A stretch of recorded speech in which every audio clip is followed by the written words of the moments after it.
मशहूर थाना सिटी पत्तोकी के इलाका में ट्रक ड्राइवर के 10 साला बेटे से औबाश मुलजम की ज्यादती की कोशिश। थाना सिटी पत्तोकी पुलिस ने मुलजम के खिलाफ मुकदमा दर्ज करके मुलजम को गिरफ्तार कर लिया।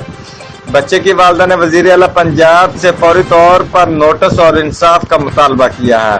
तफसीलात के मुताबिक थाना सिटी पत्तोकी के इलाका नारू की ठट्टा के रिहायशी शगुफ्ता बीबी जोजा मोहम्मद गुलजार ड्राइवर के 10 साला बेटे फरहान अली को मोहल्लेदार औबाश मुलजम तालिब हुसैन मियों वर्गला फिसला कर करीबी नर्सरी में ले गया और बच्चे से जब बेदखली करने लगा तो बच्चे की चीखों पुकार सुनकर मोहल्ले के लोग मौका पर पहुंच गए और मुलजम संगीन नतायज की धमकियां देते हुए मौका से फरार हो गया। थाना सिटी पत्तोकी पुलिस ने बच्चे की वालिदा शगुफ्ता बीबी की तहरीरी दरखास्त पर मुलजम तालिब हुसैन मियों के खिलाफ जुर्म 377B और 511 के तहत मुकदमा दर्ज कर लिया और थाना सिटी पत्तोकी पुलिस ने फौरी तौर पर कार्रवाई करके मुलजम को गिरफ्तार कर लिया। रिपोर्ट मार बिशारत सिद्दीकी, डिविजनल ब्यूरो चीफ, जियो एक्सप्रेस न्यूज, लाहौर।